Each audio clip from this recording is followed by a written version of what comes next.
Assalamualaikum warahmatullahi wabarakatuh. Waalaikumsalam warahmatullahi wabarakatuh. Biar semangat tepuk warna aja ya Pak. Ketika saya bilang merah, nanti tepuknya 1. Ketika bilang kuning, tepuknya 2. Ketika bilang hijau, tepuknya 3. Ketika bilang hitam, nggak usah tepuk.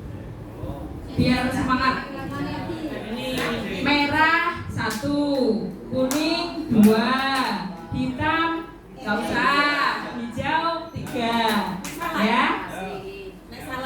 Nek salah kelihatan kalau itu belum. Jadi raganya di sini, tapi mungkin pikirannya nggak di sini. Nanti kita bisa lihat. Oke, monggo kita senang-senang aja. Merah, kuning, mewah. Nah, saya bilang apa tadi? Mewah.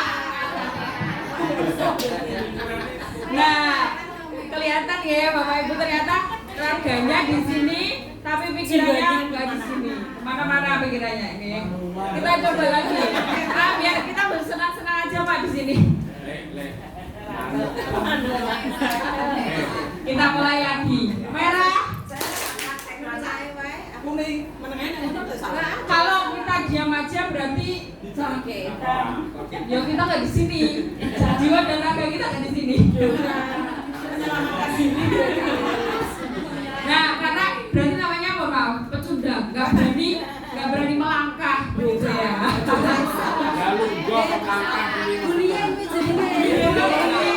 Nanti ada 5 posisi kontrol guru, kita sebagai apa? Nah, bukan bullying.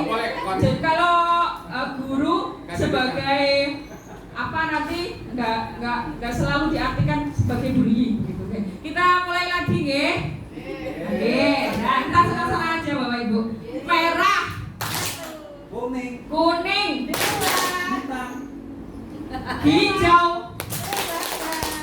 mewah, hitam. Tepuk tangan Bapak Ibu untuk kita semua. Terima kasih. Nah, itu untuk melatih. Ini bisa diterapkan juga nanti ketika kita di anak-anak, biar anak-anak nggak bosen di kelas gitu ya, pelajaran terus gitu kan. Nanti ada WA seperti itu, ada speaking seperti itu kayaknya. Tepuk semangat. Nanti terakhir tepuk anti bullying aja. Karena yang lagi in sekarang adalah bullying. Ibu. Bapak kan Pak Le. Ini Pak Lie.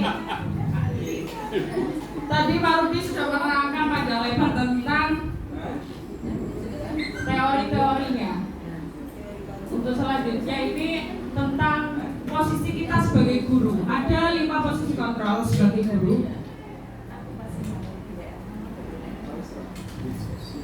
Bapak Ibu mungkin sudah pernah sebagian lihat di PMM. Jadi di situ materinya sama seperti ketika kita mengikuti pendidikan guru penggerak. Isinya itu. Cuma kita dikhususkan untuk menempuh pendidikan, untuk pengembangan profesi seperti itu. Kalau Bapak Ibu bisa belajar sendiri sebenarnya. Nah, ada tadi sudah dijelaskan 5 posisi kontrol guru terhadap murid. Yang pertama ada penghukum, yang kedua ada pembuat rasa bersalah, yang ketiga kita sebagai teman, yang keempat sebagai pemantau, dan yang terakhir adalah sebagai manajer. Nah, ini nanti Bapak Ibu bisa lihat gerayangi yang dewe istilahnya ya, referensi untuk diri sendiri. Kita selama ini tuh jadi seperti apa sih? Tiga ya, teman. Terserah, teman juga nggak apa-apa. Mungkin pernah semuanya. Jelas saya yakin Bapak Ibu pernah semuanya. Kita review satu-satu deh. Nah, yang pertama ada posisi kontrol sebagai penghukum. Nah, guru yang berperan sebagai penghukum akan menggunakan hukuman untuk mengontrol perilaku murid. Nah, hukuman yang diberikan ini dapat berupa hukuman fisik atau hukuman verbal. Nah, ada pun contohnya hukuman fisik. Yang pertama adalah guru memukul, misalnya dijubewer gitu. Nah, itu bentuk fisik. Dicubit. Nah, itu hukuman fisik. Guru menghukum murid dengan berdiri. Nah, misalnya pelajaran rame,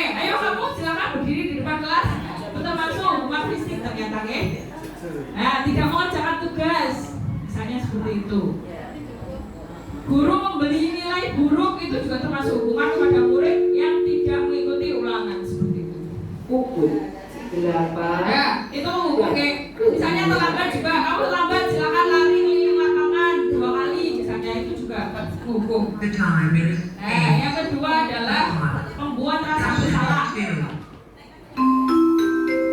Ini guru yang berperan sebagai pembuat rasa bersalah ini akan membuat murid merasa bersalah atas kesalahannya. Nah, guru dapat melakukan hal ini dengan cara memberikan nasihat atau dengan membuat murid merenungkan kesalahannya. Nah, sebagai contoh seperti ini, ada kata-kata seperti ini. Mungkin kita dalam kehidupan kita sehari-hari yang Jelas itu.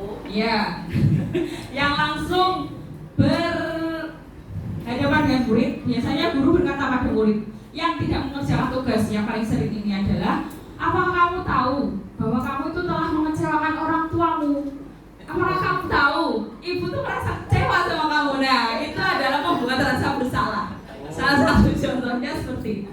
Yang kedua, guru meminta murid yang mencontek saat ulangan untuk menulis surat permintaan maaf kepada orang tua dan gurunya. Nah, itu membuat rasa bersalah. Anak akan merasa sangat bersalah. Surat pernyataan. Membuat surat pernyataan. Nah, itu refleksi. Bukan hanya kita sebagai guru dan murid, tetapi ini juga terjadi dalam kehidupan sehari-hari kita. Sebagai orang tua yang membuat rasa bersalah sama anak, mungkin sering saya seperti itu. Misalnya, kamu salah siang ibu cari uang, nah itu juga membuat rasa bersalah. Okay? Selanjutnya adalah guru meminta murid yang berkelahi dengan temannya untuk menuliskan perenungan tentang akibat dari perbuatannya seperti itu. Yang ketiga, kita posisi kontrol guru sebagai teman. Nah, guru pada posisi ini tidak akan menyakiti murid, namun akan tetap berupaya untuk mengontrol murid melalui persuasi, ajakan, ayolah nak bantu ibu, tolong, nah seperti itu. Posisi teman pada guru ini bisa negatif ataupun positif. Nah, ada positifnya, ada negatifnya. Kalau positifnya, nah di sini berupa hubungan baik yang terjalin antara guru dan murid. Kita sebagai posisi kontrol sebagai teman, murid itu bisa nurut sama kita. Itu hubungan yang positif ya. Nah, hal negatifnya, dari posisi teman ini adalah bila suatu saat guru tersebut tidak membantu, maka murid akan kecewa dan berkata, saya pikir Bapak Ibu teman saya. Nah, murid merasa dikecewakan. Ketika suatu saat kita nggak berpihak sama murid, murid bisa kecewa. Padahal koncoku, padahal teman saya, kenapa nggak belani aku? Istilahnya seperti itu ya. Nah, tidak mau lagi berusaha, biasanya anak seperti itu. Hal yang lain mungkin timbul adalah murid hanya akan bertindak untuk guru tertentu saja yang dianggap sebagai teman.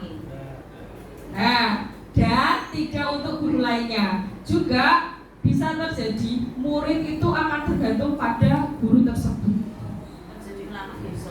Nah, untuk selanjutnya posisi kontrol yang keempat adalah pemantau. Pemantau ini berusaha mengawasi, kita hanya memantau aja, melihat tingkah laku murid itu seperti apa. Nah, pada saat kita mengawasi, kita bertanggung jawab atas perilaku orang-orang yang kita awasi. Nah, posisi pemantau ini berdasarkan pada peraturan dan konsekuensinya. Misalnya, ada contohnya di bawahnya ya, dengan menggunakan sanksi atau konsekuensi, kita dapat memisahkan hubungan pribadi kita dengan murid sebagai seorang yang menjalankan posisi pemantau. Pertanyaan yang diajukan oleh pemantau biasanya, misalnya datang lambat, kamu tahu sekarang jam berapa? Misalnya seperti itu. Nah, jam 7 lah. Peraturannya seperti apa? Tanyakan. Apa yang telah kamu lakukan? Sanksi atau konsekuensinya apa? Jadi pemantau itu hanya berdasarkan pada data dan peraturan yang berlaku. Seorang pemantau sangat mengandalkan perhitungan, catatan, data yang dapat digunakan sebagai bukti atas perilaku seseorang. Dan posisi kontrol yang terakhir adalah sebagai manajer. Ini diharapkan dalam pendidikan guru penggerak ini guru bisa menjadi manajer. Ini adalah posisi yang ideal, seperti Bapak Kepala Sekolah ini manajer. Posisi yang ideal, diharapkan seperti itu. Jadi posisi di mana guru itu berbuat sesuatu bersama murid, mempersilahkan murid, mempertanggungjawabkan perilakunya, mendukung murid untuk dapat menemukan solusi atas permasalahan mereka sendiri. Nah, seorang manajer telah memiliki keterampilan di posisi teman maupun pemantau, dan dengan demikian bisa jadi di waktu-waktu tertentu kembali pada kedua posisi tersebut. Jadi kita bisa menjadi penghukum, bisa menjadi pembuat rasa bersalah, bisa menjadi teman, bisa menjadi pemantau, kemudian yang paling ideal adalah sebagai manajer. Nah, maka kita perlu mengacu pada restitusi. Ya, restitusi itu sudah dijelaskan baru tadi ya. Sebuah cara untuk memunculkan tanggung jawab mereka atas kesalahan yang mereka lakukan. Nah, yang dapat menjadi murid menjadi manajer dengan gimana? Di manajer ini murid diajak untuk menganalisis kebutuhan dirinya maupun kebutuhan orang lain. Ini ada tabel, jadi nggak kelihatan ya? Itu ada identitas gagal, ada identitas sukses. Nah, jadi guru sebagai penghukum dan pembuat rasa bersalah biasanya anak menjadi tumbuh dengan identitas yang gagal. Ketika guru menjadi memantau dan teman, maka akan mempunyai identitas yang sukses, tapi ada beberapa dampak yang kurang baik di situ nanti. Dan terakhir, kalau guru sebagai manajer, nah ini dampaknya sangat baik bagi anak. Dia punya identitas sukses, hasilnya juga sangat baik. Dia mempunyai tanggung jawab, punya integritas.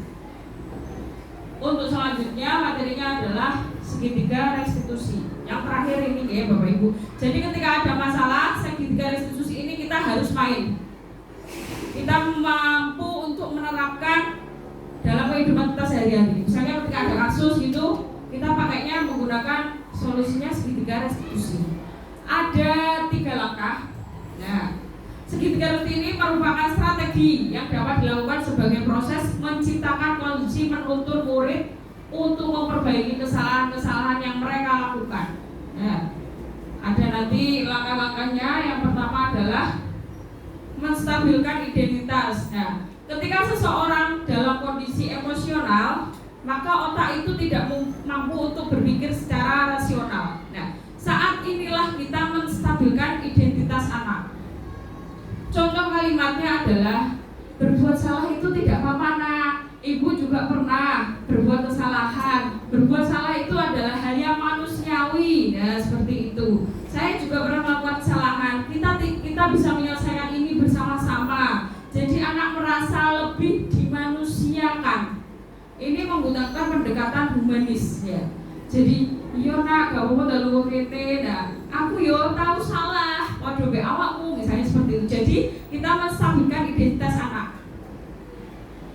Anak dalam kondisi emosi biar nggak terlalu panik atau nggak terlalu berontak, kita stabilkan identitasnya. Bapak Ibu tidak tertarik mencari siapa yang salah, nah, tapi Bapak Ibu ingin mencari solusi dari permasalahan saat ini, misalnya seperti itu. Itu adalah menstabilkan identitas. Langkah yang pertama yang dilakukan dalam segitiga restitusi. Untuk selanjutnya adalah langkah kedua, memvalidasi tindakan yang salah. Nah, ketika kita menolak anak yang berbuat kesalahan, dia akan tetap dalam masalah. Nah, yang perlu kita lakukan, kita pahami adalah mengapa alasannya melakukan hal tersebut sehingga anak juga merasa dipahami seperti itu. Contoh kalimatnya yang bisa diterapkan untuk langkah kedua dalam memvalidasi tindakan yang salah adalah kamu pasti punya alasan mengapa melakukan hal itu. Kamu patut bangga pada dirimu sendiri karena kamu telah melindungi sesuatu yang penting untukmu. Kamu boleh mempertahankan sikap itu, tapi kamu harus menambah sikap yang baru. Misalnya seperti itu. Nah, itu memvalidasi tindakan yang salah. Dan langkah yang terakhir adalah langkah untuk menanyakan keyakinan. Nah, Melalui segitiga restitusi ini, kita dapat mewujudkan mereka menjadi murid yang merdeka. Nah, mereka mampu menyelesaikan masalah dengan motivasi internal dan bertanggung jawab terhadap pilihannya. Contoh kalimatnya yang terakhir dalam menanyakan keyakinan adalah apa yang kita percaya sebagai kelas, atau apa yang kita yakini, apa yang kami yakini, apakah itu perbuatan baik atau tidak, apakah itu sesuai dengan peraturan kelas atau tidak, apakah itu sesuai dengan keyakinan kelas atau tidak. Nah, apakah itu nilai umum, apa nilai-nilai umum yang kita telah sepakati bersama, misalnya seperti itu. Jadi anak diharapkan dalam segitiga restitusi ini mempunyai motivasi internal untuk memperbaiki kesalahan mereka sendiri, untuk menumbuhkan tanggung jawab mereka sebagai siswa yang mungkin berbuat salah seperti itu. Jadi untuk kedepannya siswa itu diharapkan mempunyai tanggung jawab sendiri. Terima kasih. Terakhir dari saya, merah, merah, salah, kuning, hijau, hitam, merah, kuning, kuning, kuning, mewah. Terima kasih teman-teman semua.